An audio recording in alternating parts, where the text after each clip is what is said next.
नमो अरिहन्ताणं नमो सिद्धाणं नमो आयर्याणं नमो उवझायाणं नमो लोये सव्यसाहूणम् मङ्गलं भगवान् वीरो मङ्गलं गौतमो गणी मङ्गलं कुन्दकुन्दाद्यो जैन धर्मोऽस्तु मङ्गलम् सर्वमङ्गलमाङ्गल्यं सर्वकल्याणकारकम् प्रधानं सर्वधर्माणां जैनं जयतु शासनम् जैनं जयतु शासनम्। जैन श्रावकाचार, इसके माध्यम से एक श्रावक का, एक सच्चे जैनी का, श्रावक का कैसा आचार होना चाहिए, कैसा आचरण होना चाहिए, हम इन कक्षाओं के माध्यम से जान रहे हैं। उसी में हमारा विषय विगत दिनों से पूजा विधि और उसका फल इस पर चल रहा है। उसमें से हम पूजा के बारे में जान चुके हैं, पूजा किसकी की जाती है, कैसे की जाती है, अर्थात उसकी विधि के बारे में भी हमने जाना। आज हम उसके फल के बारे में जानेंगे कि पूजा विधि और उसका फल, क्योंकि बहुत समय से पूजन करते आ रहे हैं, लेकिन उसका फल क्या है वास्तव में फल, क्योंकि हमने एक डिफरेंस देखा था ज्ञानी और अज्ञानी के बीच में, कि ज्ञानी और अज्ञानी के पूजन में क्या अंतर होता है। तो पूजन तो ज्ञानी भी करते हैं, अज्ञानी भी करते हैं, लेकिन दोनों के पूजन में अंतर क्या है। आपको दिख रहा होगा ज्ञानी अज्ञानी की पूजा करने के कारण में अंतर, दोनों पूजन करते हैं लेकिन दोनों का कारण अलग अलग है। जब कारण ही दोनों का अलग अलग है तो दोनों का फल भी अलग अलग ही होगा।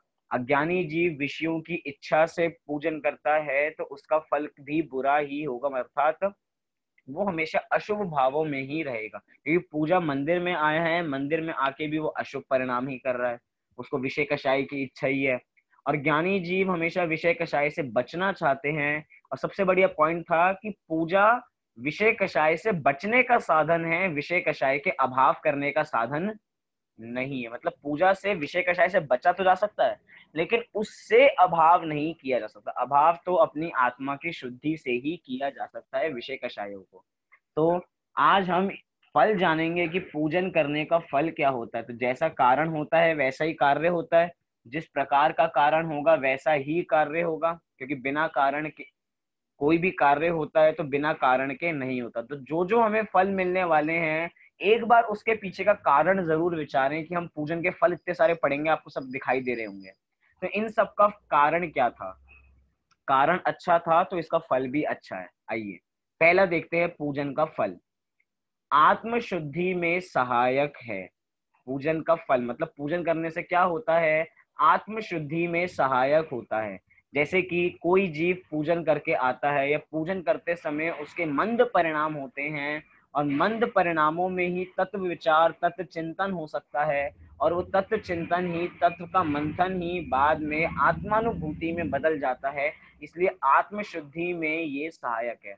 पूजन तो एक आलंबन मात्र है। हम कहें जितने भी शुभ कार्य हैं, जितने भी, चाहे हम देव दर्शन लें, चाहे कुछ भी लें, हम जो भी शुभ भाव हैं जिसमें हमारी मंद कषाय रहती हैं, वो सारी आत्म शुद्धि में सहायक होती हैं। अर्थात आत्म शुद्धि हम उन्हीं परिणामों में सहायक, मतलब प्रेरणा भी हमें मंद कषायों में ही मिल सकती है। तीव्र कषाय में तो पूजन करने का भाव ही नहीं आता, तीव्र कषाय में जिनवाणी सुनने का भाव नहीं आता, मंदिर आने का भाव नहीं आता। इसीलिए मंद कषायों में ही मंदिर आने का, पूजन करने का, स्वाध्याय करने का भाव आता है। उसी समय हमें तत्वों का स्वरूप समझ में आता है, और जब तत्वों का स्वरूप एक तरफ से स्ट्राइक करता है, बिल्कुल हाँ यही सच्चा स्वरूप है, उसका बार बार घोलन करते करते करते करते एक समय ऐसा आता है कि हम अपनी आत्मानुभूति अर्थात आत्म साक्षात्कार, आत्मा को जान लेते हैं। इसलिए पूजन का फल पहला क्या है, आत्मानुभूति में सहायक है। मतलब कि पूजन करने से आत्मानुभूति होती है ऐसा नहीं कह रहे हैं, आत्मानुभूति आत्म शुद्धि में सहायक है, बस इतना मात्र हम समझें। दूसरा क्या है, पूज्य आत्म स्वरूप में लीन होने का प्रयास करता है। पूजक आत्म, मतलब कि जो अभी पूजा कर रहा है वास्तव में वो खुद भी एक तरीके से पूज्य ही है, क्योंकि भगवान आत्मा है, भगवान आत्मा तो सबकी समान है और भगवान आत्मा में अनंत गुण है। तो अपने आत्म स्वरूप में लीन होने का प्रयास करता है। जैसे हम देव दर्शन की विधि में बोलते हैं कि देव दर्शन की विधि में हमें क्या क्या करना है, कि देव दर्शन करने के बाद कुछ समय ये विचारना है कि मैं कौन हूँ, मेरा स्वरूप क्या है, मैं कहाँ से आया हूँ, मैं क्या करता हूँ। एक बार इन सब प्रश्नों को टटोलें, तो जिसका हमें उत्तर मिलेगा तो ये सब आत्म स्वरूप में लीन होने का प्रयास बताएगा। जब हमें पता लगेगा कि हम तो अनादि से हैं, हम अजर अमर हैं, कोई हमें मार नहीं सकता, कोई हमें गला नहीं सकता, ये आत्मानुभूति नहीं है, लेकिन ये आत्मानुभूति की पूर्व की प्रक्रिया है जिसमें हमारा चिंतन चल रहा है। तो ये भी आत्म स्वरूप में लीन होने का प्रयास इसके माध्यम से होता है। तो ये भी एक बहुत बढ़िया फल है, क्योंकि हम जानना ही अपनी आत्मा को जानना चाहते हैं। तो अगर आत्मा को पूजन के माध्यम से जानेंगे तो और भी बढ़िया रहेगा, क्योंकि पूजन में किसके गुणानुवाद किए जाते हैं, भगवान के गुणानुवाद किए जाते हैं, और भगवान के गुणों का अनुवाद किया जा रहा है। और वैसे ही गुण मेरे में भी हैं, हम गुणों से तो दोनों समान ही है, दोनों में कोई अंतर नहीं है। द्रव्य गुण पर्याय जैसा उनका है वैसा ही मेरा भी द्रव्य गुण पर्याय है। और जैसे ही हम जान लेंगे तो हमारा मोह नष्ट हो जाएगा, और जिस समय मोह नष्ट होता है तो उस समय आत्मानुभूति अर्थात आत्म स्वरूप में लीन होने का प्रयास होता ही होता। हमें विचारना चाहिए कि अगर हम पूजन करते हैं तो क्या ये सब कुछ होता है हमारे साथ, फल मिलता है ना, फल लिया तो जाता नहीं है, फल मिलता है। तो मतलब आत्म शुद्धि में कभी आपने आत्मा की शुद्धि की प्रयास किया कि चलिए हम आत्मा को जान, मतलब बुद्धि पूर्वक भी, वैसे आत्मा बुद्धि पूर्वक ऐसा जानने का विषय नहीं कि आज मैं जान के ही रहूंगा, लेकिन एक बार शांति से बैठ के विचारें इन सब प्रश्नों पर, तो वो भी आत्मानुभूति में सहायक ही होगा। तीसरा, रत्नात्रय का कारण है। पूजन करने का फल क्या है? रत्नात्रय का कारण अर्थात सम्यक दर्शन, सम्यक ज्ञान, सम्यक चारित्र की प्राप्ति पूजन करने का फल है। एक तरीके से हम पूजन करते हैं तो उसके फल स्वरूप हमें रत्नात्रय की प्राप्ति होती है। जैसे कि चढ़ना नियोग है, तो चढ़ना नियोग की एक अलग पद्धति होती है, एक अलग कथन पद्धति होती है, उसकी अलग नय विवक्षा होती है। तो जैसे कि एक तरफ कहा जाता है कि 7 तत्वों के श्रद्धान का नाम सम्यक दर्शन है, तो दूसरी तरफ चन्ना नियोग में ये भी कहा जाएगा, या प्रथमा नियोग में भी ऐसे कथन मिलेंगे कि देव शास्त्र गुरु के श्रद्धान का नाम सम्यक दर्शन है, देव शास्त्र गुरु के श्रद्धान का नाम रत्नात्रय है। मतलब कि चढ़ना नियोग की अलग शैली है। मतलब एक तरीके से आत्म शुद्धि होगी तो रत्नात्रय तो प्रकट होगा ही होगा। अगला कारण क्या बता रहे हैं, अगला फल क्या है पूजन करने का? मुक्ति का उत्तम कारण है। अर्थात पूजन करना, ये जो चीज है पूजन सबसे उत्कृष्ट है। मतलब कि मुक्ति का उत्तम कारण, मुक्ति के और भी कारण हो सकते हैं, जैसे कि हो सकता है कि हम भक्ति करें, वो भी एक कारण है, हम स्तुति करें, वो भी एक कारण है। लेकिन पूजन को कह रहे हैं कि जो पूजन है अर्थात गुणानुवाद है, वो उत्तम कारण है मुक्ति का। क्यों? क्योंकि उसी पूजन में हम जिनेन्द्र भगवान के गुणों का अनुवाद भी करते हैं, मतलब हम उनके स्वरूप को भी जानते हैं, साथ ही साथ अपने स्वरूप को भी जानते हैं, बाद में जयमाला में उनके और अनेक गुणों के बारे में जानते हैं। अर्थात विस्तार से उनके और अपने गुणों के बारे में जानने को मिलता है। देव शास्त्र गुरु के बारे में सोचिए, देव शास्त्र गुरु के बारे में एक बार में जानने में मिल जाता है। अगर आप देव शास्त्र गुरु पूजन कर लेते हैं तो आपको विद्यमान 20 तीर्थंकर के हम पूजन करते हैं तो 20 तीर्थंकरों के बारे में एक बार जानने में मिल जाता है। 24 तीर्थंकर विधान करते हैं तो 3 घंटे में हमें 24 तीर्थंकर के बारे में सब समझ में आ जाता है।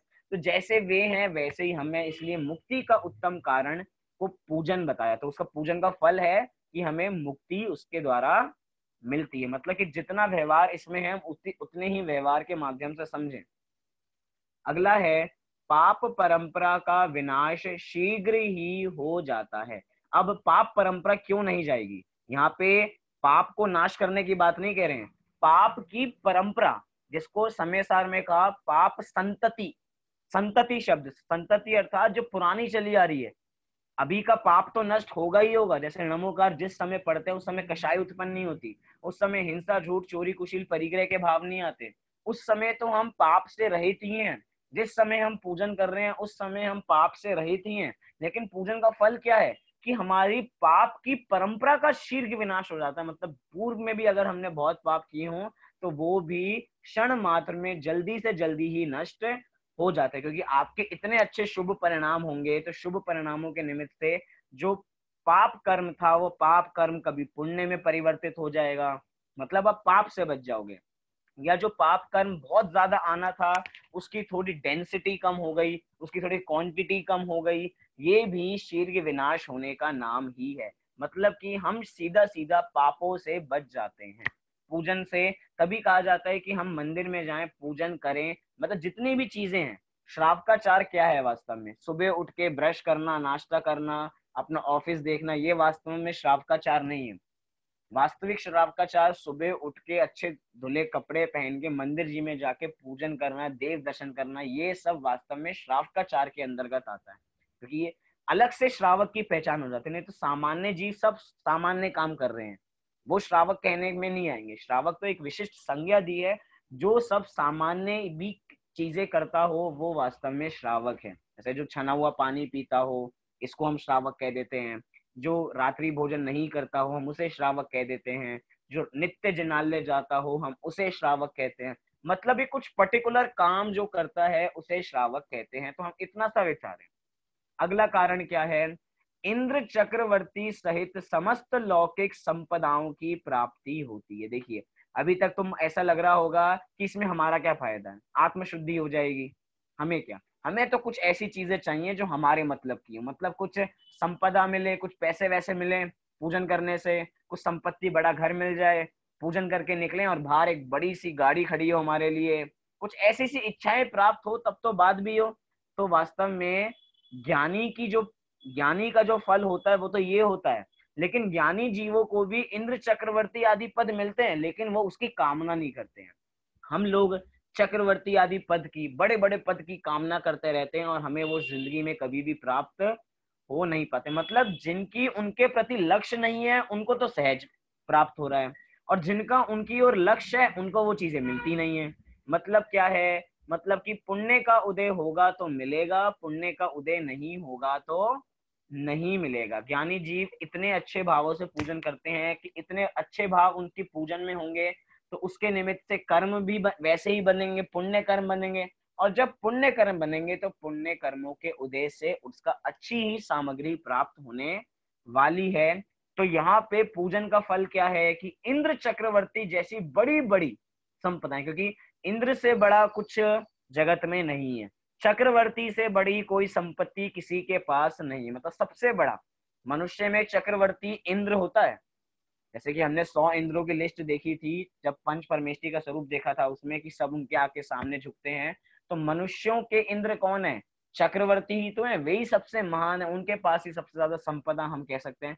6 खंड के अधिपति हैं, 6 खंड को जीतने वाले चक्रवर्ती हैं, तो सबसे ज्यादा संपत्ति उनके पास ही होती है। लेकिन गजब की बात तो ये है, जो सम्यक दृष्टि चक्रवर्ती हैं उनकी एक बार भी इन संपदाओं पे वो रीझते नहीं है, उनको वो चीजें पसंद नहीं आती है। मतलब कि जिनके पास, अभी तो पद की बात नहीं कर रहे, पद की इच्छा तो हमें है ही और हमें प्राप्त भी नहीं हो रहा, हम दुखी भी हो रहे हैं।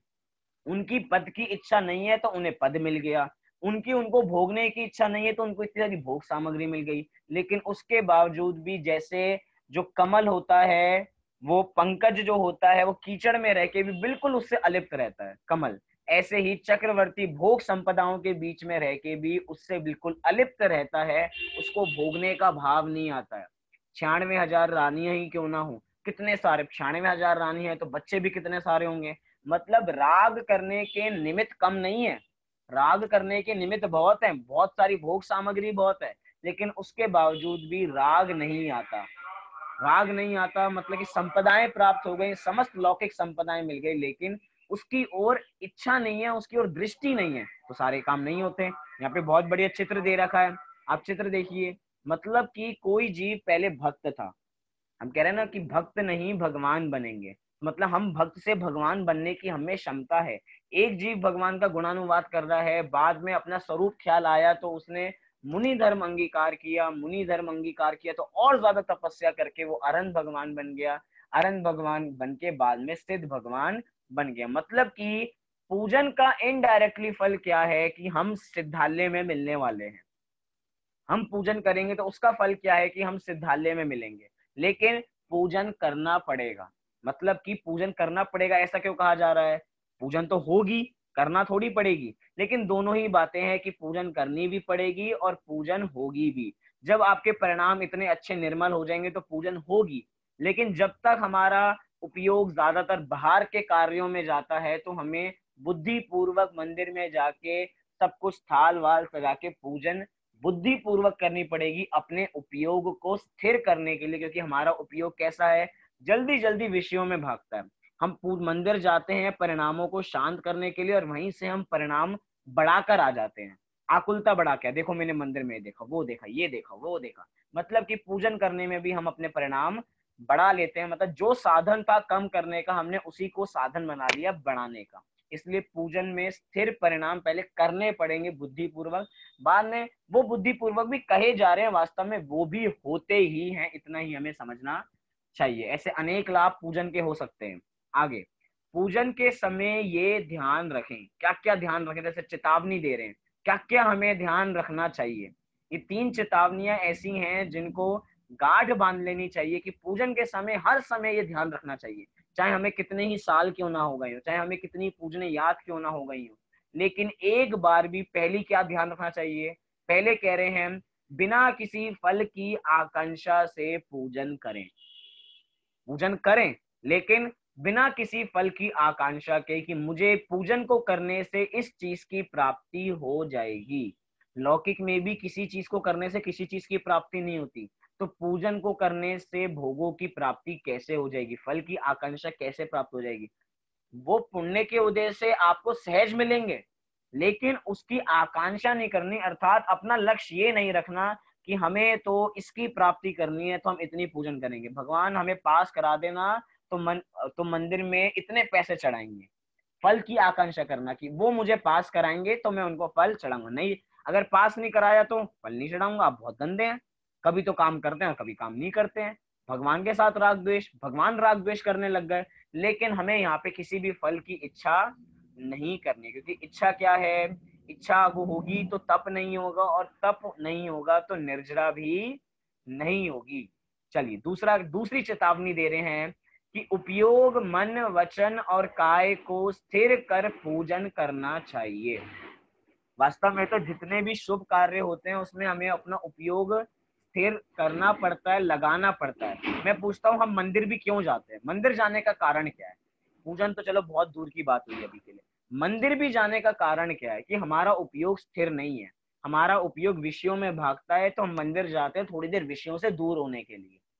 इसीलिए पूजन तो इसका एक नेक्स्ट स्टेप है अपने मन वचन काय को स्थिर करने के लिए। मतलब एक मंदिर भी अपने परिणामों को स्थिर करने जाते हैं। जैसे पंडित टोडरमल जी ने तो दूसरे रूप में दिया उदाहरण, वो कौवे वाला, हम दूसरे रूप में ले लेते हैं। जैसे कौवा है, कौवे की बाहर आंखें तो 2 दिखती हैं, लेकिन पुतली एक होती है जो अंदर अंदर इतनी जल्दी घूमती है, हमें पता ही नहीं लग पाता कि इधर से इधर कब आई और इधर से इधर कब आई। हमें तो यही लगता है कि उसकी 2 आंखें हैं, लेकिन 2 आंखें होती नहीं है। कितनी जल्दी जल्दी पलटती है कि हमें पता नहीं लग पाता। ऐसे ही हमारा उपयोग है, कब इधर से उधर पलटता है हमें पता नहीं लग पाता। इसीलिए अपने उपयोग को स्थिर करने के लिए, अपने मन वचन काय को स्थिर करने के लिए हम पूजन का आलंबन मात्र लेते हैं। क्या कहा? पूजन तो एक आलंबन मात्र है। वास्तव में तो पूजन के निमित्त से मन वचन काय को शांत करना है। पूजन के आलंबन से, पूजन कारण नहीं है। पूजन तो एक आलंबन मात्र है मन वचन काय को शांत करने का। वो कुछ भी हो सकता है। अब हम मन वचन काय को शांत करने का पूजन को ही कारण क्यों कह रहे हैं? हम दूसरे का कुछ कारण क्यों नहीं बता रहे? क्योंकि पूजन ही एक उत्कृष्ट कारण है। क्योंकि हमने अभी देखा मुक्ति का उत्कृष्ट कारण है पूजन। यहाँ पे तो ऐसी बात है, कई बार जिसकी चर्चा अभी की जाती है हमेशा उसी के गीत गाए जाते हैं। ऐसी बात है, मतलब कि जिसकी शादी होती है उसके ही गीत हमेशा गाए जाते हैं। अभी हम पूजन की बात कर रहे हैं तो हम पूजन को ही सर्वोत्कृष्ट कारण बताएंगे मुक्ति का। जब हम स्वाध्याय की बात करेंगे तो हम स्वाध्याय को ही सर्वोत्कृष्ट कारण बताएंगे मुक्ति का। मतलब जो सामने है हम तो अभी उसके गीत गाएंगे, क्योंकि हमें उसकी महिमा बतानी है। कौन सा ग्रंथ महान है? जब समय सार रखा होगा तो समय सार ग्रंथादिराज बहुत महान है। जब नियम सार का स्वाध्याय चल रहा होगा तो नियम सार से बेजोड़ ग्रंथ कोई नहीं है। जब प्रवचन सार चल रहा होगा तो प्रवचन सार से बढ़िया कोई ग्रंथ नहीं है। ऐसा ही कहने की पद्धति है। इसलिए जो पूजन है वो ही सर्वोत्कृष्ट कारण है अपने उपयोग मन वचन काय को स्थिर करने के लिए, इसलिए पूजन हमेशा नित्य करनी चाहिए। अभी हम अगली क्लास में षट आवश्यक के बारे में पढ़ेंगे, उसमें भी देव पूजा सबसे पहला आवश्यक आता है। तीसरी चेतावनी क्या दे रहे हैं, पूजन का उद्देश्य राग के क्षय पूर्वक अपनी वीतरागता बढ़ानी है। बल्कि हमारे साथ उल्टा होता है, हम पूजन क्यों करते हैं, अगर अज्ञानी देखें, हमारी अपनी दृष्टि देखें, अपने हृदय को टटोल के देखें, तो हमारा क्या निकलेगा, पूजन का उद्देश्य वीतरागता के क्षय पूर्वक अपने राग की वृद्धि करनी है। मतलब अज्ञानी जीव तो वीतरागता तो चाहता नहीं है, वीतरागता तो आती रहेगी। मंदिर भी राग को बढ़ाने जाता है कि कैसे मेरा राग बढ़े, कैसे हमारा मेल मिलाप ज्यादा से ज्यादा हो, राग की बातें करनी है हर समय की भगवान आप ही सब कुछ करते हो। मंदिरों में पूजन में ध्यान नहीं देना, ये भी एक राग की निशानी है कि हमें वीतरागी देव के सामने छोटे छोटे लोग दिखाई दे रहे हैं। भगवान कह रहे हैं कि सबको भगवान आत्मा देखो, और हम किसी को छोटा देख रहे हैं, किसी को बड़ा देख रहे हैं। मतलब कि पूजन का उद्देश्य तो राग का क्षय करना था और वीतरागता को बढ़ाना था, और हमने उल्टा कर लिया कि हम वहां पे राग को बढ़ाने जाते हैं। वास्तव में मंदिर कोई स्थान राग को बढ़ाने का नहीं है, समोशरण तो राग को खत्म करने का स्थान है। मंदिर समोशरण का एक लघु रूप है, तो वहीं पे हमें वीतरागता अंगीकार करनी चाहिए। मतलब वीतरागता मंदिर में भी आ सकती है, लेकिन कैसे, जब हम राग का क्षय करेंगे। हम मुंह से तो बोलते जाए भैया हमें वीतरागता चाहिए, वीतरागता चाहिए, और दूसरी ओर से हम राग बढ़ाते जाएं, ऐसा नहीं। दोनों काम एक साथ होंगे। जैसे जितना जितना राग घटेगा उतनी उतनी वीतरागता बढ़ेगी, जितना जितना और राग घटेगा उतनी उतनी और वीतरागता बढ़ती जाएगी। ऐसा ही इसका रेशियो चलता है। तो ये हमारी चेतावनी है जो हमें एक तरीके से पूजन के करते समय ध्यान रखनी चाहिए। अब बहुत छोटे छोटे प्रश्न हमारे सामने आएंगे। यहाँ पे कह रहे हैं, क्या द्रव्य सामग्री नहीं हो तो पूजन नहीं कर सकते।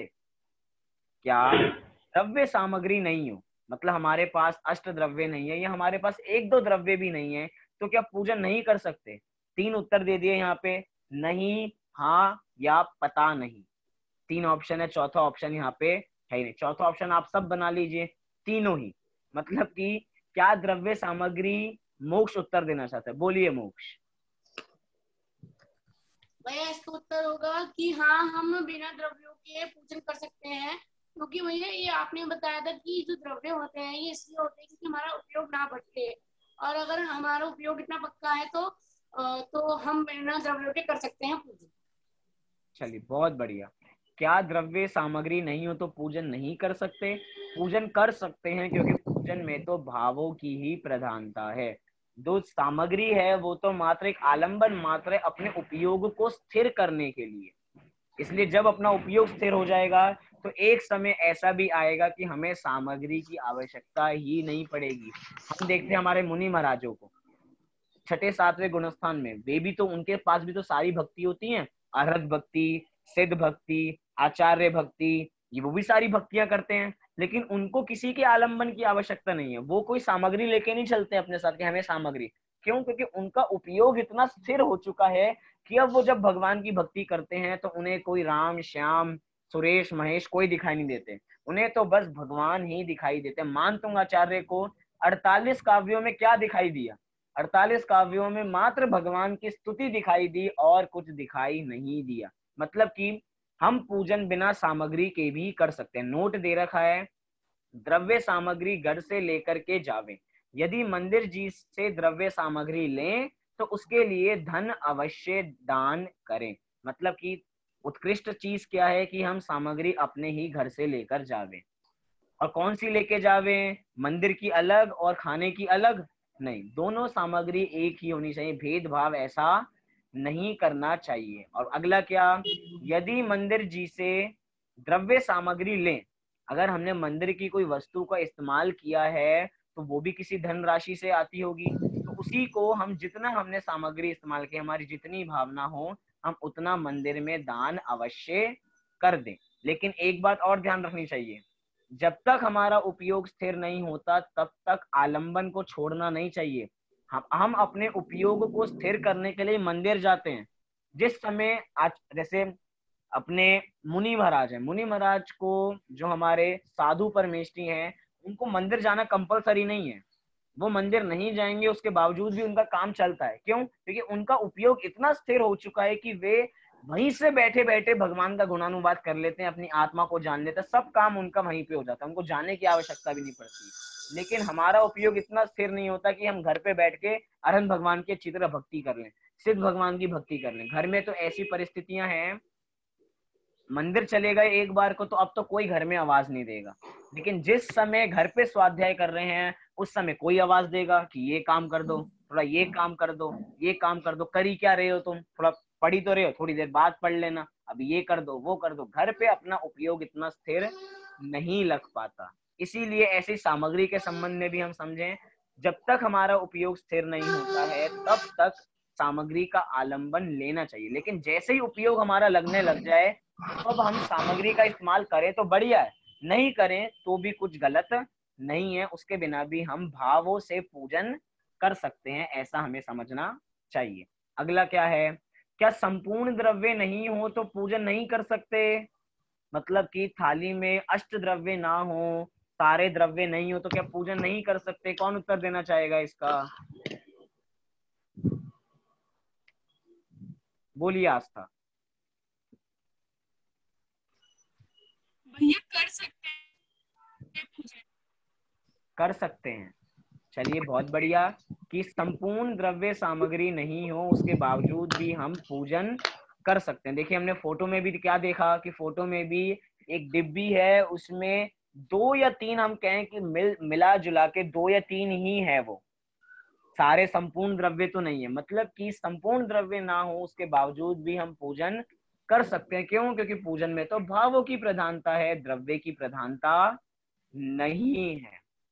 लेकिन बार बार हम ये ना समझें कि द्रव्य की प्रधानता नहीं है तो द्रव्य चढ़ाना ही नहीं चाहिए। अपनी भावना, क्योंकि हम कभी भी हम हमेशा देखते हैं, हम किसी के घर भी जाते हैं तो खाली हाथ कभी भी किसी के घर नहीं जाते हैं, कुछ ना कुछ तो साथ में लेके जाते हैं, जिससे इससे क्या होता है, सामने वाले को उस चीज की अपेक्षा नहीं है। अभी आगे प्रश्न भी आने वाला, चलो वहीं पे उसकी चर्चा करेंगे कि सामने वाले को उस चीज की अपेक्षा नहीं है। एक सेकेंड,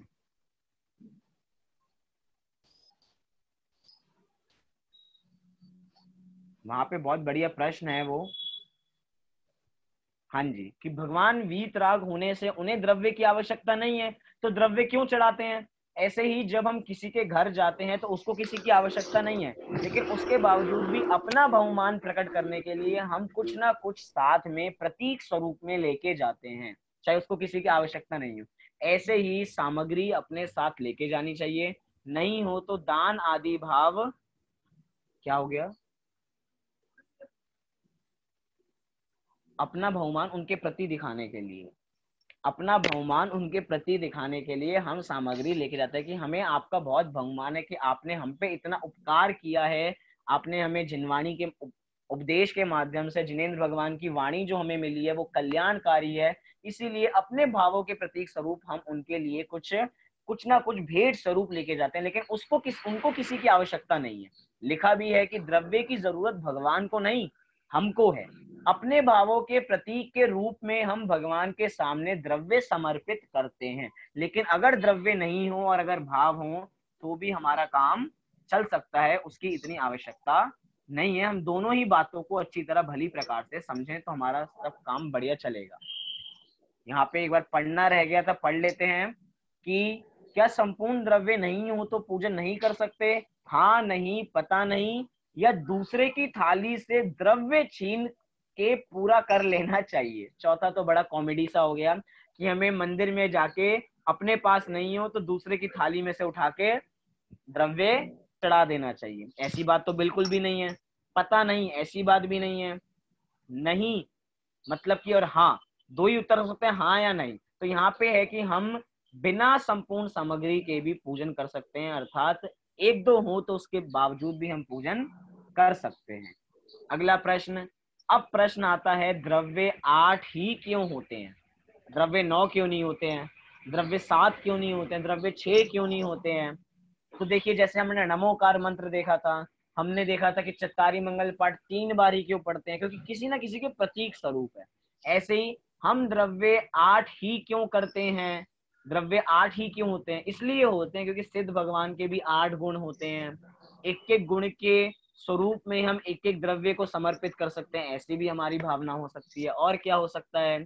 8 कर्मों के क्षय से ही 8 गुण प्रकट होते हैं। अब सिद्ध भगवान के 8 गुण कैसे प्रकट होंगे? जब तक 8 कर्मों का क्षय नहीं होगा तब तक 8 गुण प्रकट नहीं होंगे। तो 8 इसलिए है क्योंकि 8 कर्मों का क्षय करेंगे और 8 गुण प्रकट होंगे। तीसरा, सिद्ध शिला अष्टम वसुधा कहलाती है। हम सभी, हमारी अंतिम दशा क्या है? हमारा पूरा प्रोसीजर कब खत्म होगा? जब हम सिद्ध बन जाएंगे। और सिद्ध शिला का ही दूसरा नाम क्या है? अष्टम वसुधा। इसीलिए हम द्रव्य आठ ही क्यों? इसलिए हम द्रव्य 8 होते हैं, हम 8 द्रव्यों को समर्पित करते हैं। सम्यक दर्शन के कितने अंग होते हैं? तो सम्यक दर्शन के 8 अंग होते हैं। निशंकित, निकांक्षित, निर्विचिकित्सा, अमूढ़ दृष्टि आदि 8 अंग होते हैं। इसलिए द्रव्य भी 8 ही चढ़ाए जाते हैं। और क्या?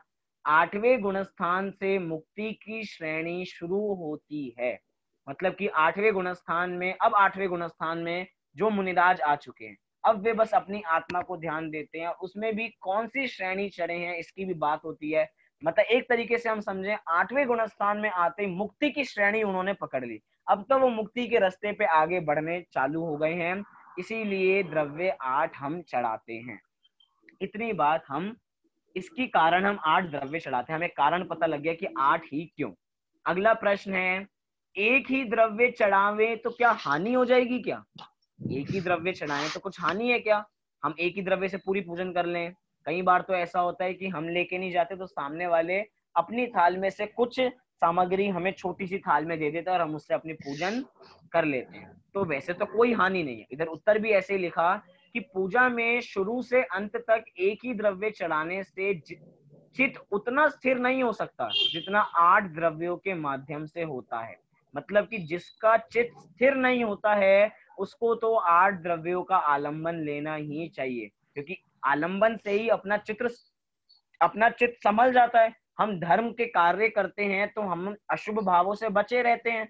इसलिए जितने ज्यादा धर्म कार्य करेंगे उतने ज्यादा हम अशुभ भावों से बचेंगे, अर्थात अपना चित्त ज्यादा से ज्यादा धर्म कार्यों में लगेगा।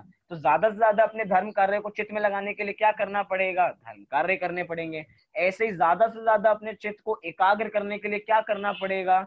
8 द्रव्यों का आलंबन लेना पड़ेगा। अगर हमारा उपयोग बहुत ज्यादा भटकता है तो, अगर हमारा उपयोग नहीं भटकता है तो एक द्रव्य को चढ़ाने में भी कोई हानि नहीं है। क्योंकि फिर से वही बात आती है, पूजन में तो किसकी प्रधानता है? भावों की प्रधानता है, द्रव्य की प्रधानता नहीं है।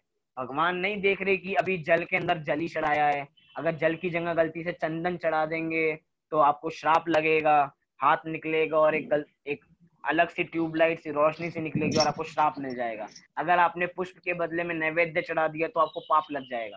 ऐसी कोई बात नहीं है। अगर सामग्री हो तो हम 8 का प्रयोग करें, नहीं हो और भावों की शुद्धि हो तो एक के माध्यम से भी कर सकते हैं। अगला प्रश्न, बहुत बढ़िया प्रश्न, क्या पूजन में द्रव्य सामग्री बर्बाद होती है? मतलब कि क्या हम पूजन करते हैं, इतनी सारी द्रव्य, हम तो देखते हैं जब विधान होते हैं तो विधान में इतनी सारी सामग्री का प्रयोग किया जाता है। तो इतने सारे पूजन करने वाले बैठे हैं। जब पंच कल्याणक होते हैं तो पंच कल्याणक में तो उससे भी ज्यादा सामग्री लगती है। तो क्या इतनी सारी सामग्री बर्बाद हो रही है? इसके बहुत सारे, बोलिए मोक्ष।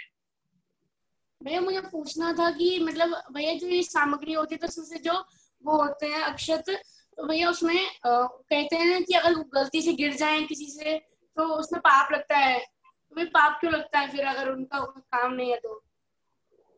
चलिए, बहुत बढ़िया प्रश्न कि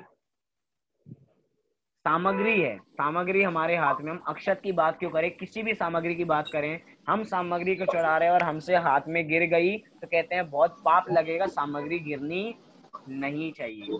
वास्तव में ये सब चीजें क्या हैं? कथन करने की पद्धति है। ऐसा नहीं है कि ये बिल्कुल गलत है, बिल्कुल सही है। जैसे हम कोई जिनवानी उठाएं, उदाहरण दे रहा हूँ, जिनवानी उठाएं तो जिनवानी की विनय हम अच्छी तरह करें। कहीं जिनवानी फटी हो तो उसको सुधारें, अच्छी तरह दोनों हाथों से पकड़ें, कहीं गिर ना जाए। तो तभी कहा जाता है जिनवाणी की अच्छी तरह रक्षा करो। अगर जिनवाणी गिर जाएगी तो पाप लगेगा। मतलब कि कुछ गलत ना हो जाए, सामग्री वेस्ट ना हो जाए, क्योंकि अगर जमीन में गिर जाएगी तो बहुत सारे हो सकती हैं कुछ छोटे छोटे कीड़े मकोड़े इकट्ठे हो जाएं वे उसको लेके, तो बहुत सारी हिंसा हो सकती है।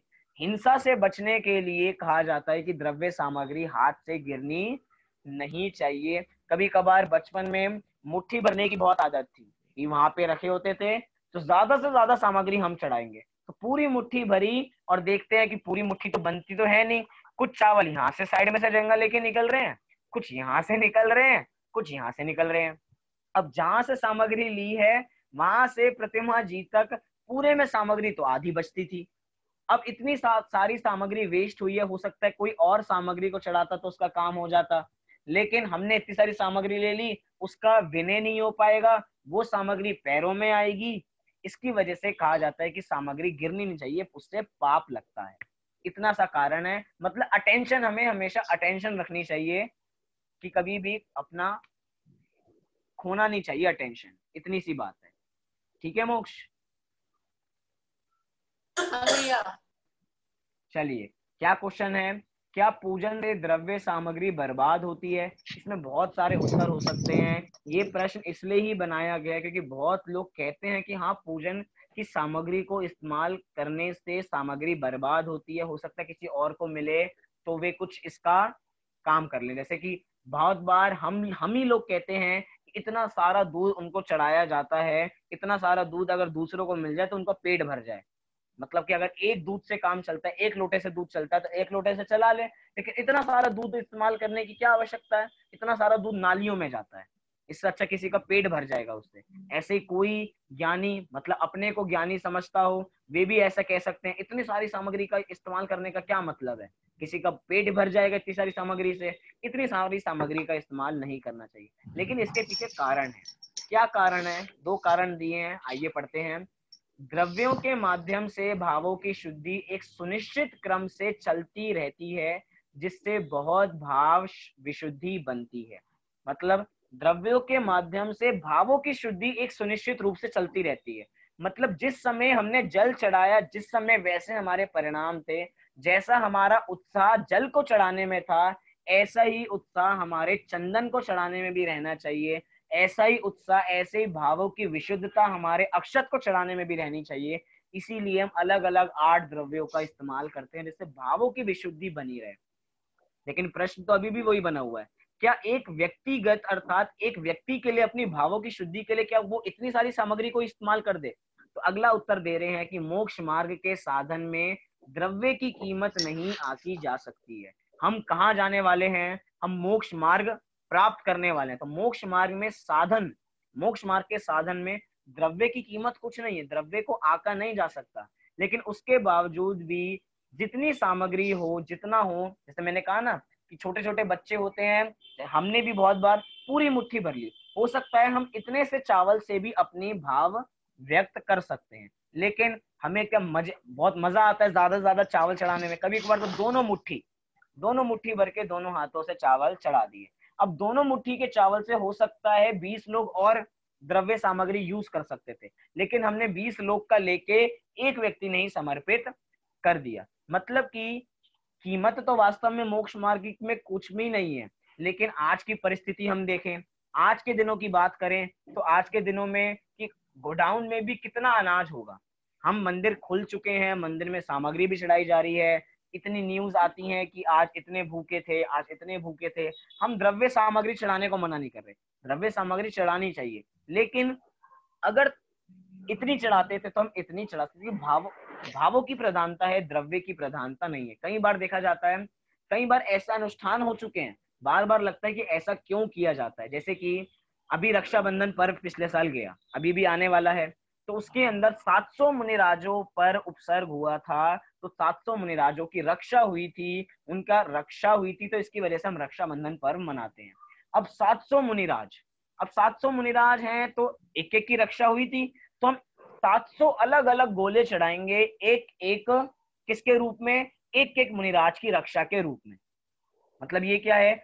700 अलग अलग गोलों की इतनी लंबी ढेरी, मतलब मैं तो कहूं कि एक पूरा घर भर जाए 700 गोले से, पूरा कमरा भर जाए 700 गोले से, इतने गोले। हो सकता है हम तो सालों से मंदिर जाते हैं, अगर गोला हो अपने पास तो 700 मुनिराजों के उनकी रक्षा के संबंध में हम एक गोला चढ़ा के भी अपने भावों को पूरा कर लेते हैं। लेकिन वो गोलों की थाल सजाना, कितनी थाल, 700, एक एक मुनिराज के लिए एक एक। अभी मैं कहूंगा कि 8000 मुनिराजों का उस समय में कत्ल हुआ था, मारा गया था उनको, तो 8000 गोले हम चढ़ाएंगे, 8000 गोले को इकट्ठा करेंगे। अब वास्तव में ये बहुत सारी चीजें राजनीति से भी जुड़ जाती है, बहुत सारी चीजें पैसे इकट्ठे करने के लिए भी हो जाती हैं कि एक गोला इतने का है, एक गोला इतने का है। तो अगर एक गोला 5100 का भी होता है तो 700 गोले हो गए, तो 5100 करके इतने सारे गोले हो जाते हैं। और अगर हम एक भी चढ़ाएं तो उतने से भी अपनी भाव शुद्धि हो जाती है। तो कहें कि गोला में भी चावल को भी चढ़ा दें, सामग्री को भी चढ़ा दें, तो उसमें भी अपने भाव पूरे हो जाते हैं। लेकिन सामग्री बर्बाद होती है, हम ऐसा कह नहीं सकते। उसमें सबके अलग अलग भाव हैं, अपने हृदय के भाव में हम कैसे व्यक्त करें, व्यक्त करने का अलग अलग तरीका होता है। हम जगत में देखते हैं, हम किसी के घर जाते हैं तो कुछ ना कुछ इनाम सा लेके जाते हैं, गिफ्ट लेके जाते हैं। ऐसे ही हम कहीं जाते हैं तो भगवान के दरबार में जा रहे हैं, जनालय में जा रहे हैं, तो सामग्री लेके जाते हैं। मतलब हम सामग्री हो सकता है कहीं और तो वेस्ट कर देंगे, कभी कभार होटलों में खाने जाएं, खाना पसंद ना आए तो वहां पे खाना छोड़ के आ जाएंगे, थोड़ा सा थाली में छोटा सा अन्न बचा होगा तो उसको नहीं खाएंगे, इकट्ठे करने की कोशिश नहीं करेंगे कि 4-5 दाने भी पड़े तो उसको भी हम इकट्ठा करके खा लें। उस समय हमें द्रव्य की कीमत समझ में नहीं आती है। लेकिन जैसे ही मंदिर की बात आती है तो हमें लगने लग जाता है कि द्रव्य सामग्री वेस्ट हो रही है। मतलब खाते वक्त जो हम खा नहीं पा रहे हैं उसको फेंकते वक्त हमें द्रव्य सामग्री की कीमत नहीं आती कि उस समय कोई भूखा भी उसको खा सकता है। उस समय कीमत नहीं आती, उस समय तो लगता है भैया खाना है, नहीं मन कर रहा तो नहीं खाएंगे। शादियों में मन करता है सब कुछ इकट्ठा कर लें, लेकिन पूरी थाली इकट्ठी कर ली, खाते इतना है बाद में उसको फेंक देते हैं। उस समय हमें द्रव्य की कीमत नहीं पता लगती, लेकिन जैसे ही धर्म की बात आती है तो हमें उसकी कीमत आने लग जाती है। मतलब कि हम लोक कार्यों में बहुत चतुर हैं, लेकिन जैसे ही मंदिर में जाते हैं तो मंदिर के कार्यों में और ज्यादा चतुर बनने लग जाते हैं, ज्यादा शाणे चतुर, जिसको कहते हैं डेढ़ अकल बन जाते हैं, अपनी डेढ़ अकल लगाने लग जाते हैं कि द्रव्य सामग्री बर्बाद होती है। इसलिए द्रव्य सामग्री कोई वेस्ट नहीं होती है। अपने भावों को सुनिश्चित, बहुत बढ़िया पंक्ति है, द्रव्यों के माध्यम से भावों की शुद्धि एक सुनिश्चित क्रम से चलती रहती है, जिससे बहुत भाव विशुद्धि बनती है। इसलिए द्रव्य सामग्री बर्बाद नहीं होती है। बोलिए मोक्ष। भैया मुझे पूछना था कि एक तो भैया कि किशमिश क्यों चढ़ाते हैं, मतलब कुछ लोग किशमिश चढ़ाते हैं ना, तो उसमें हाँ मतलब जी। वो क्यों चढ़ाते हैं जो वो अष्टद्रव्य में नहीं आती। अब भैया एक और प्रश्न कि वो कि हाँ, वो ना द्रव्य, जो द्रव्य चढ़ाते हैं द्रव्य मिनिमम होने चाहिए और जो हमारे भाव होने चाहिए वो मैक्सिमम होने चाहिए, तो ये कहना था भैया, वो हाँ जी, प्रश्न था किशमिश। बहुत बढ़िया कि दूसरी पंक्ति बहुत अच्छी बोली कि हमारे द्रव्य मिनिमम और भाव मैक्सिमम होने चाहिए। मतलब ऐसी बात नहीं है कि द्रव्य भी हम बिल्कुल बचे कुचे, मतलब थाल में भी, छोटी सी थाल में 2-3, मतलब कि हमें अक्षत कितना चढ़ाना है, अक्षत हमें एक ही तो बार बार पूजन एक कर रहे हैं तो अक्षत एक बार चढ़ाना है, तो हमने एक अक्षत रख लिया, एक, फिर एक हमने वो रख लिया, इतना भी हम नहीं कह रहे। इसको तो कंजूसी कहा जाता है कि कंजूसी है, कंजूसी प्रवृत्ति का है, इतना भी नहीं। मतलब कि सामग्री का भी उचित रूप में प्रयोग करें और भावों की मैक्सिमम होनी चाहिए कि भाव विशुद्धि पूरी चाहता हूं, ऐसी पंक्ति भी पूजनों में हम आती है। और दूसरा क्या है, दूसरा बोला कि हम, उसका प्रश्न है कि हम मंदिर में जाके किशमिश क्यों चढ़ाते हैं, किशमिश तो अष्ट द्रव्यों में क्यों नहीं आती है। अब सीधी सी बात है, जब अष्ट द्रव्यों में किशमिश नहीं आती है, अब मुझे इसका उत्तर देने की आवश्यकता नहीं कि वो चढ़ाना चाहिए या नहीं चढ़ाना चाहिए। अष्ट द्रव्यों में कहीं उसका नाम आया, नहीं नाम आया। मतलब ये चीजें तो ऐसी हैं, अगर हम कहीं डाल भी दें तो बहुत सारी चींटियां इकट्ठी हो जाती हैं। फल में है, ऐसी नहीं है, लेकिन लेकिन जिसके माध्यम से हिंसा होती हो ऐसे द्रव्यों को नहीं चढ़ाना चाहिए। अगर मैं तो कह रहा हूं, आप एक किशमिश को अपनी छत पे रख के आइए, थोड़ी देर में उसमें इतनी चींटियां इकट्ठी हो जाएंगी और चींटियां उसको खा के, क्योंकि अब खाने की क्षमता होती नहीं है, वहीं पे चींटियां इकट्ठी हो जाती हैं, और वहीं पे हिंसा होनी चालू हो जाती है। अब हम सामग्री को चढ़ाएं भी, अपने भावों को विशुद्ध करें भी, और साथ ही साथ वहां पे हिंसा भी करें, इसलिए हमारे आवश्यक नहीं है। और जो आवश्यक नहीं है, जिसका फल अच्छा नहीं है, वो कार्य भी अच्छा नहीं होता। सीधा सीधा बात है। जैसे कि जिसका फल अच्छा नहीं होता, फल उसमें हिंसा है। बाद में जैसे कि धूप जलती है मंदिर में, जब हमने बाद में डिस्कस किया तो पापा ने बताया कि लाल मंदिर में बहुत सारी अग्नि जलाई जाएगी, तो बार बार दीप से पूजन की जाती है। तो बाद में सुबह जाके देखते हैं, क्योंकि दीप तो जलता जा रहा है, सुबह जाके देखते हैं तो इतने सारे मच्छर हमें मरे हुए मिलते हैं।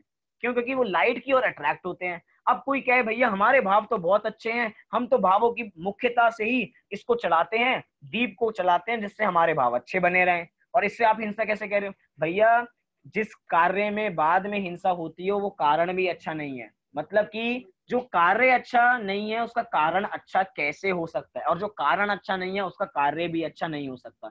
जिसमें बाद में हिंसा होती हो, हम किशमिश चढ़ाए आए, अब किशमिश में हम मुनक्का चढ़ाए आए, हम फिर तो अब किशमिश चढ़ाने लग गए हैं, थोड़े दिनों बाद मिठाई चढ़ाने लग जाएंगे, लड्डू चढ़ाए आएंगे। जैसे कि लड्डू चढ़ाते हैं ना उस दिन, किस दिन चढ़ाते हैं लड्डू? निर्वाण वाले दिन लड्डू चढ़ाते हैं। तो कुछ लोग घर से अलग अलग प्रकार के लड्डू बना के जाते हैं। बहुत चर्चा होती है इन विषयों पे, जब प्रासंगिक होते हैं तब तो चर्चा की जाती है, लेकिन अब प्रश्न बहुत किशमिश का आया तो इसमें ये भी चर्चा देख सकते हैं। लड्डू घर से बना के जाते हैं, मतलब तो हम तो अपने दोस्तों में मित्रों में बात करते हैं कि उनके यहाँ मंदिरों में क्या क्या चलता है, तो कहते हैं भैया हमारे यहाँ तो परंपरा है कि सब लोग अपने घर से बड़े थाल, बड़े से बड़े लड्डू जिसमें कि मेवा भरा होता है, किशमिश, सारे ड्राई फ्रूट्स भरे होते हैं, और हम सब उसको, हम सब से मतलब उनकी समाज में ऐसा करके मंदिर में लेके जाया जाता है। मैं पूछता हूँ बाद में क्या होता है? कई बार वो लड्डू वहीं पे टूट जाते हैं, बीच बीच में बिखर जाते हैं, मंदिर में पूरी चिकनाई हो जाती है, कोई इधर फिसला कोई उधर फिसला, कहीं इधर चींटियां इकट्ठी हो गई, कहीं वहीं इधर चींटियां इकट्ठी हो गई, मतलब कि हिंसा ही होती है। इसलिए हमें उसका प्रयोग नहीं करना चाहिए। हम क्या प्रयोग करते हैं लड्डू के रूप में? लाडू के रूप में अखरोट का प्रयोग करते हैं, बादाम का प्रयोग करते हैं। मतलब कि जिन कार्यों में हिंसा होती है हमें वे कार्य नहीं करने हैं, और जिन कार्यों से बचा जा सकता है वो कार्य, उन कार्यों से बचना चाहिए। इतनी सी बात है। मोक्ष, आपका प्रश्न का समाधान हुआ? जी भैया। और इसमें तो ये है, हम इतने विवेकी हैं, हमें सब पता है, हमें हिंसा का स्वरूप पता है, हमें अहिंसा का स्वरूप पता है, सब कुछ विचारें तो हमारा सब कुछ काम हो जाता है। अब जल्दी से 2-3 स्लाइड बची हैं, जल्दी से उनको देख लेते हैं, नहीं तो ये विषय आगे भी हमारा चला जाएगा और कल इतना विषय इसके संबंध में रहेगा नहीं। तो जल्दी से अभी पूजन कर लेते हैं। क्या है?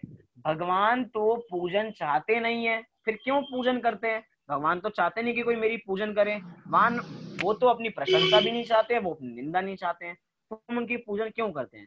सीधा उसका उत्तर, गृहस्थ के परिणाम शुद्ध आत्म स्वरूप की भावना में रुकते नहीं है। क्या? जो गृहस्थ के परिणाम रहते हैं इतने आकुल व्याकुल रहते हैं कि आत्म स्वरूप की भावना में लीन नहीं रहते, रुकते नहीं है। यहाँ तो कहें कि आत्म स्वरूप में आते ही नहीं है, पहली बात तो अभी तो शुभ भावों में अटक के रह जाते हैं। आत्म स्वरूप में आए तो कम से कम समझें। और दूसरा क्या है? अशुभ भाव से बचने के लिए हम भगवान के लिए पूजन नहीं करते। भगवान नहीं कहते कि आप मेरी पूजन करो तो मैं तुम्हें भगवान बना दूंगा बदले में, कोई एहसान नहीं है। यहाँ पे क्या है? अशुभ भाव से बचने के लिए। अशुभ भाव से कौन बचेंगे? भगवान या हम? अशुभ भाव उनको तो है ही नहीं, हमें अशुभ भाव है, तो अशुभ भावों से बचने के लिए हम उनकी पूजन करते हैं। अगला क्या?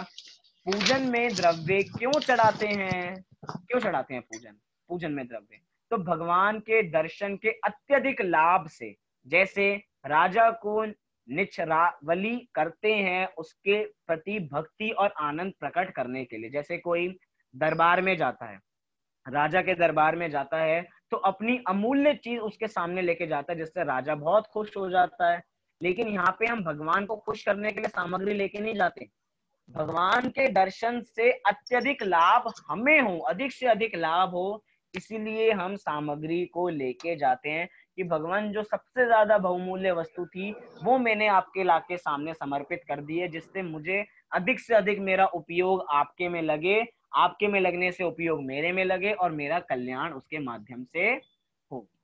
अगला, प्रतिमा जी की क्या आवश्यकता है? प्रतिमा जी की आवश्यकता ही क्यों है? हम प्रतिमा जी को पूछते ही क्यों है? बहुत सीधा सा, बहुत बढ़िया सटीक उदाहरण में समझाने की कोई आवश्यकता नहीं, उदाहरण इसमें सम लेते हैं। जैसे काष्ठ पाषाण चित्राम के स्त्रियों के रूप जीवों को राग के कारण बनते हैं। जैसे कि कहीं कहीं हम हिस्टोरिक जगह चले जाएं जहाँ पे स्त्रियों के चित्र बन रहे होते हैं, तो स्त्रियों के चित्र राग में कारण बनते हैं। ऐसे ही ज्ञानियों को वीतरागता होने के लिए सहकारी कारण वो प्रतिमा होती है। प्रेरक कारण नहीं है, लेकिन सहकारी जरूर होती है। मतलब कि जैसे कि राग से राग की प्राप्ति होती है, ऐसे ही वीतरागता से वीतरागता की प्राप्ति होती है। तो प्रतिमा जी कैसी है? वीतरागी है। हमारे भगवान वीतरागी हैं, तो उनके दर्शन करने से वीतरागता ही आती है, किसी को राग की उत्पत्ति नहीं होती। अगर वहीं पे किसी चीज श्रृंगार आदि कर दिए जाएं, तो श्रृंगार आदि खुद ही राग के प्रतीक है। उसको देख के तो अपने को राग के मतलब श्रृंगार करने के भाव आ सकते हैं, लेकिन भगवान को देखेंगे जैसे वो नग्न है, जैसे वे वीतराग हैं, तो वीतरागता की और प्रेरणा मिलेगी, तो हम भी वीतरागता को अंगीकार जल्दी से जल्दी करेंगे। अंत में बस दो स्लाइड और बची हैं। क्या है यहाँ पे? अरिहंत की प्रतिमा में नव देवों का प्रतीक है। मतलब कि जैसे नव देवता होते हैं, नव देव आए कहाँ से? नव देव वास्तव में अरिहंत की प्रतिमा के दर्शन कर लिए तो समझना आपने नव देवों के दर्शन कर लिए। किसने लिखा ये? सदा सुखदास जी ने रत्नगंज श्रावकाचार में 209 नंबर के पेज पे लिखा इसका स्वरूप, कि अरिहंत की प्रतिमा में नव देवों का प्रतीक कैसे हो जाता है। हम अरिहंत भगवान की प्रतिमा के दर्शन कर रहे हैं, तो साक्षात बिंब तो हमारे सामने विराजमान ही है। अब सिद्ध भगवान कौन होते हैं? अरिहंत भगवान की ही आगामी दशा, आगामी अवस्था। तो अगर हम अरहंत के दर्शन करते हैं तो हमने आगामी अवस्था के भी दर्शन कर लिए। फिर आचार्य उपाध्याय साधु, ये अरिहंत भगवान की ही पूर्व अवस्था है। वे पहले आचार्य उपाध्याय साधु थे, मतलब 5 परमेष्ठी हो गए नव देवताओं में से। उसी में से अगले जिन वचन, जिन वचन क्या है? अरिहंत भगवान की वाणी है। मतलब कि वाणी, प्रतिमा कुछ बोल नहीं रही है, लेकिन प्रतिमा को देख के इतना कुछ समझ में आता है कि भजन भी ऐसे ही है कि हमने आपके दोनों लोचन देखे तो हमें क्या पता लगा, हमने दोनों हाथ देखे तो हमें पता लगा जगत में कुछ करने लायक नहीं है, जब हमने आपके पैर देखे तो हमें पता लगा कि जगत में चलने योग्य नहीं है, जगत संसार चलने योग्य नहीं है, मोक्ष मार्ग में ही चलना चाहिए। ये हमें कैसे पता लगा? अरिहंत की वाणी। तो जिन वचन आ गया। अगला जिन धर्म। जिन धर्म कैसे है? वाणी में प्रकाशित अर्थ, वाणी में प्रकाशित जो अर्थ हुआ है वही जिन धर्म है, वो अरिहंत भगवान के माध्यम से ही मिलता है। जिनाल्य, अरिहंत का स्वरूप जहां विराजमान होता है उसे ही जिनाल्य कहा जाता है। तो एक तरीके से अरिहंत की प्रतिमा में ही हमने सबके दर्शन यहाँ पे कर लिए हैं। अगला प्रतिमा जी के चिन्ह। प्रतिमा जी के चिन्ह क्या होते हैं? हमें पता है कि क्या जी? 1 2 3 4 5 6 7 8, हाँ जी, यहाँ पे अभी 8 ही हुए। एक कौन सा बचा? जिन वचन, जिन धर्म, जिनाल्य, और एक अपना बचा अपना चैताल्य। जहां तक चैताल्य जिनाल्य में ही आ जाएगा। इसमें नव देवताओं में जिन वचन, जिन धर्म, जिनाल्य और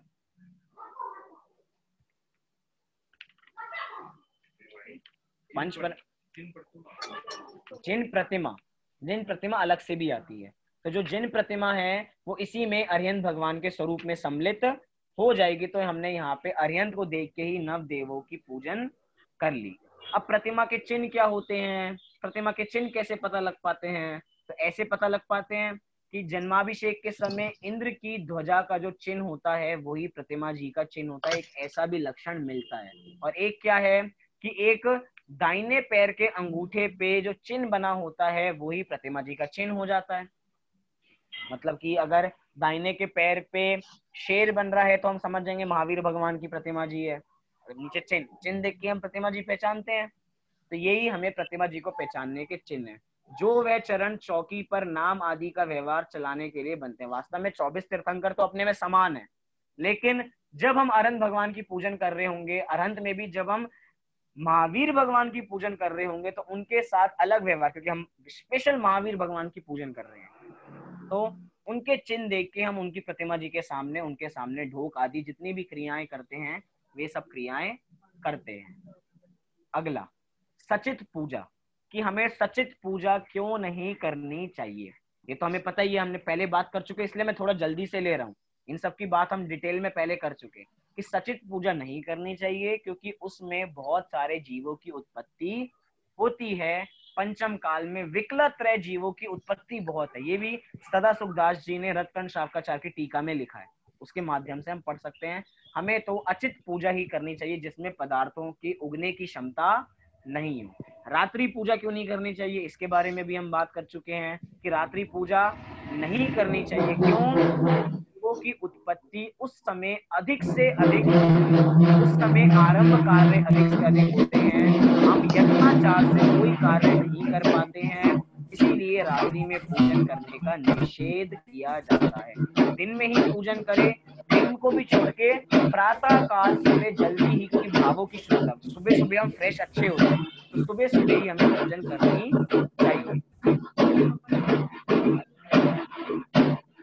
हाँ जी, वो हम पहले सारी बात कर चुके हैं कि दीपावली के दिन भी हमें दिन में ही पूजन करनी चाहिए, रात्रि में पूजन नहीं करनी चाहिए। किसी का माइक खुला हुआ है पीछे से, बहुत डिस्टरबेंस आ रही है। हाँ जी, अंतिम स्लाइड, कोई आकुलता करने की बात नहीं है। अंतिम स्लाइड है, कौन हुआ है पूजा में प्रसिद्ध। तो इसकी कहानी हम देव दर्शन की विधि में पढ़ चुके हैं। राजगृही नगरी का मेंढक, अर्थात उसको पूजन करने के भाव इतने थे कि वो अपने मुंह में क्या दबा के लेके गया, एक कमल अपने मुंह में दबा के ले गया और उसकी वहीं पे मृत्यु हो गई। बाद में वहां पे देव बना और राजा सैनिक से जाके पहले उसने दर्शन कर लिए। राजा सैनिक को बहुत आश्चर्य हुआ, उन्होंने पूछा कि ये कौन है, ये महान देव कौन है। तो इन्होंने बताया ये आपके साथ ही दर्शन करने आ रहे थे, लेकिन आपके हाथी ने इन पे पैर रख दिया और बाद में इनके इतने अच्छे भावों से इनका मरण हुआ कि बाद में देव बन गए। तो ऐसे ही अगर हमारे भाव अच्छे होंगे पूजन में, तो हमारी पूजन भी सफल होगी ही होगी।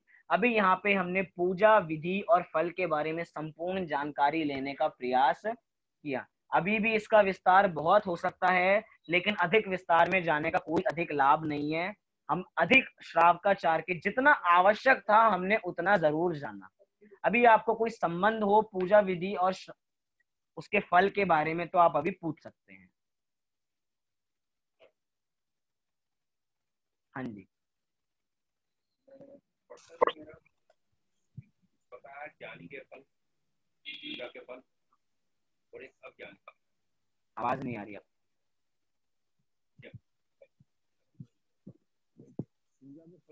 पूजा के फल बताए कि ज्ञानी के फल ये होते हैं।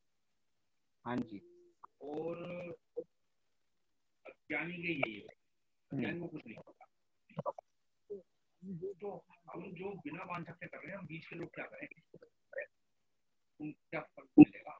मतलब ज्ञानी का मतलब तो हो गया सम्यक दृष्टि। हाँ जी, तो सम्यक दृष्टि को पूजा का फल मिल रहा है। और जो हम जैसे हैं, हम बिना वांछा से करते हैं, तो कोई फल नहीं मिल रहा। प्रश्न है, तो हम बीच के हो गए। प्रश्न है कि प्रश्न थोड़ा संक्षेप में बताइए। प्रश्न क्या था कि जो महान लोग होते हैं, जो ज्ञानी जीव होते हैं, उनको तो फल अच्छा सच्चा फल मिलता है और अज्ञानी जीवों को फल अच्छा नहीं मिलता है। लेकिन बीच के लोग क्या करें, जो बिना फल की इच्छा के करते हैं। सीधी सी बात है, जो जितने भी अज्ञानी जीव हैं जिनको फल की इच्छा नहीं है, वो ऐसा समझते हैं कि उनको फल की इच्छा नहीं है। वास्तव में अंतरंग में कहीं ना कहीं फल की इच्छा तो जरूर होती ही होती है।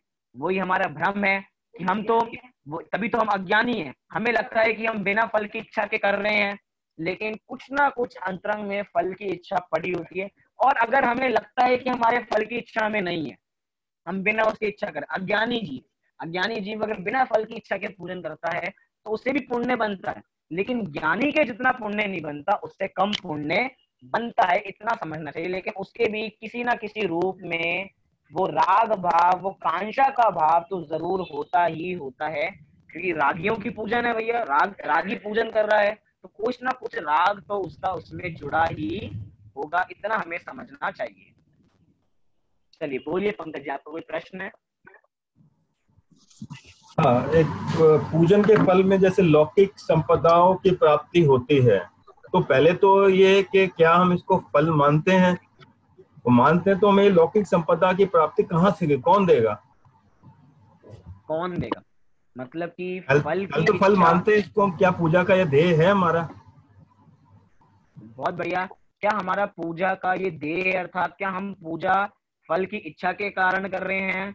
नहीं, ज्ञानी जीव तो पूजा फल की इच्छा के बिना ही करते हैं, चाहे वो कैसा भी फल मिलने वाला हो, चाहे अच्छा मिलने वाला हो चाहे बुरा मिलने वाला हो, लेकिन वो बिना फल की इच्छा की। जैसे कि हिंदुओं में चलता है कि कर्म किए जाओ, फल की इच्छा मत करो, मतलब फल की और दृष्टि मत करो, तुम तो किए जाओ किए जाओ। ऐसे मतलब थोड़ा स्वरूप हम यहाँ पे भी ऐसा ही देखें कि हमें फल की इच्छा नहीं करनी, चाहे हमें फल कैसा ही मिले। और वास्तव में ये तो सेकेंडरी लाभ है हमें, जो भी ज्ञानी जीव बिना फल की इच्छा के पूजन करते हैं, सेकेंडरी लाभ है कि उनको सामग्री की प्राप्ति होती है। और सामग्री की प्राप्ति कौन कराता है? तो पुण्य का उदय होता है, तो सामग्री खुद ऑटोमेटिक चल के अपने पास आ जाती है, उनको इकट्ठे करने की आवश्यकता नहीं पड़ती है अपन को कि हम इकट्ठा करेंगे। मतलब ये बात बहुत हम शाम की कक्षा में समझेंगे, निमित्त उपादान कि निमित्त निमित्त इकट्ठे किए जाते हैं या निमित्त सहज उपस्थित हो जाते हैं।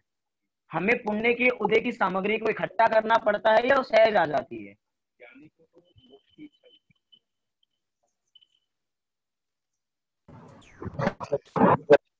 ये इसमें थोड़ा कंट्राडिक्शन लग रहा है कि ये इस श्रेणी में आना भी चाहिए ये, क्योंकि ये फल तो ठीक है वो निमित्त है उसकी वजह से आएगा, लेकिन वो ध्येय नहीं है ना पूजन का हमारा, तो उसको फल हमारा क्यों? पूजन का ध्येय नहीं है। अब तो उसको फल तो है ही नहीं ना, फिर हम जैसे पूजन के फल में इसकी गिनती नहीं होनी चाहिए। नहीं, आपका प्रश्न तो बहुत बढ़िया है कि पूजन का हमारा जब ध्येय फल पाना नहीं है तो उसका फल ये चीजें क्यों बताई जा रही हैं? ये वैसी चीजें हैं जैसे कि एक बच्चे को पाठशाला में भेजना हो तो उसे लॉलीपॉप देनी पड़ती है, अर्थात उसे थोड़ा सा लालच दिया जाता है। ऐसे ही अगर हम फल की बात नहीं करेंगे कि पूजन करने का फल क्या है, तो तब तक ये जीव पूजन करने में लीन नहीं होगा। वो बच्चा मंदिर नहीं जाएगा अगर उसको ये नहीं बताया जाएगा कि मंदिर जाएगा तो तुझे ये इनाम मिलेगा, तू पाठशाला रोज जाएगा तो तू उत्तर देगा तो तुझे इनाम मिलेगा, तो रोज मंदिर नहीं जाएगा। वो मंदिर रोज जाएगा, उसको रोज उत्तर, उसको कुछ ना कुछ इनाम मिलेगा। मतलब कि प्रेरणा देने के लिए कि हम मंदिर जाएं, रोज हम रोज पूजन करें, इसीलिए फल की बात भी की जाती है। वैसे भी जितने भी व्यापारी होते हैं, एक सेकेंड, जितने भी व्यापारी होते हैं जितने भी व्यापारी होते हैं सबसे पहले क्या देखते हैं? सबसे पहले काम को चालू करने से देखते हैं कि उसमें मुनाफा कितना मिलने वाला है। अगर मुनाफा उस कार्य में ज्यादा है तो ही उस कार्य को करते हैं, अन्यथा नहीं करते। अब वो मुनाफा क्यों देख रहे हैं? भैया मुनाफा देख के ही कार्य किया जाता है। जब हमें पता लगेगा कि पूजन करने को अच्छा इतने सारी चीजें मिलती हैं, आत्मा की शुद्धि भी मिल जाती है, हमें मोक्ष भी मिल जाता है, अच्छा अच्छा हमें मोक्ष, हमें तो पूजन करनी ही चाहिए। मतलब क्या है? अब हमारी गाड़ी चालू हो गई, अब हमें पता लग गया कि जिस गाड़ी में हम बैठे हैं उस गाड़ी से हमें मोक्ष मिलने वाला है, जिस गाड़ी में बैठे हैं अब हम अपनी मंजिल तक पहुंचने वाले हैं। अब क्या है? जो बच्चा मंदिर अभी लोभ के कारण जाना था, उसको हमें ये भी समझाना पड़ेगा कि लोभ करना गलत बात होती है। हम बच्चों को एक और तो मंदिर में लालच से बुलाते हैं, पाठशाला में लालच से बुलाते हैं, और वहीं पे बच्चों को पाठ पढ़ाते हैं क्रोध मान माया लोभ का स्वरूप बताते हैं। मतलब कि एक तो तरीका है धर्म कार्यों में लगाने का, इसलिए फल की चर्चा भी करना जरूरी होता है, लेकिन फल की इच्छा नहीं करना। आपको कॉन्ट्रडिक्टरी बात लग रही है तो कॉन्ट्रडिक्टरी है ये, दोनों अलग अलग बातें हैं। फल की इच्छा नहीं करना, लेकिन हमें फल तो पता होना चाहिए कि इसका फल क्या है। हम अपनी आत्मा को जानने वाले, तो हमें क्या मिलेगा? मोक्ष मिलेगा। अब मोक्ष की इच्छा कर रहे हैं, हमें मोक्ष जाना है, तो उसके प्रयास करेंगे, उसके जो इतने उचित प्रयास होते हैं उन कार्यों में लगेंगे तो सारी चीजें प्राप्ति होंगी। हाँ जी, हमारी इच्छा नहीं है, लेकिन उसके बावजूद हम मुमुक्षु तो अपने को कहते हैं ना, मोक्ष की इच्छा रखने वाले। अपने को मुमुक्षु कहने में इतना गर्व आता है हमें, हम मुमुक्षु हैं, पत्रों पे लिखा जाता है मुमुक्षु मुमुक्षु, तो मोक्ष की इच्छा है। वास्तव में मोक्ष की इच्छा रखने वालों को मोक्ष प्राप्त नहीं होता, लेकिन ये हमारी भावना है कि हम मोक्ष को जाना चाहते हैं। हम समझते हैं कि हाँ, मोक्ष एक ऐसा स्थान है या मोक्ष एक ऐसी अवस्था विशेष का नाम है जिसमें किसी प्रकार का दुख नहीं होता, जहाँ पे मात्र आत्मा का ही सुख मिलता है।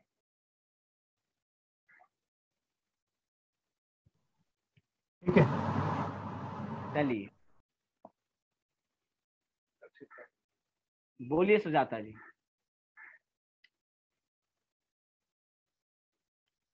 आपका माइक नहीं खुला हुआ।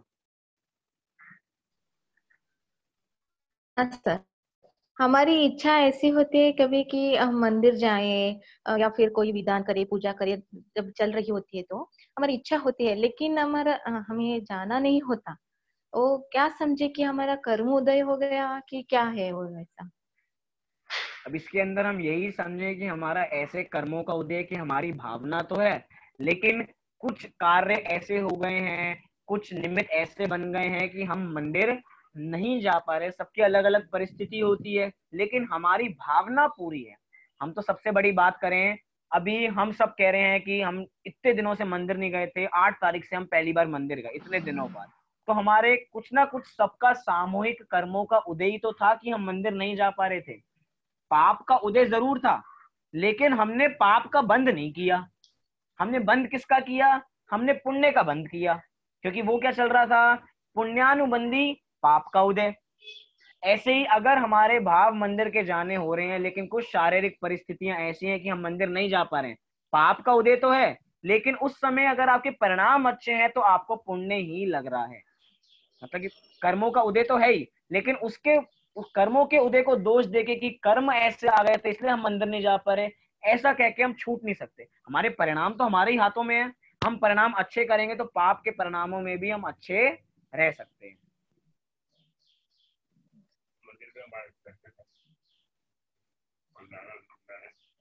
चलिए, अभी हम पूजा विधि और उसके फल की बात पूरी करते हैं। कल से हम हमारा अगला विषय षट आवश्यक, श्रावक के षट आवश्यक जैन श्रावकाचार के अंतर्गत ही इसको समझेंगे, और शाम की कक्षा यथा समय रहेगी, आप उसमें भी जुड़ के सभी लाभ लेंगे।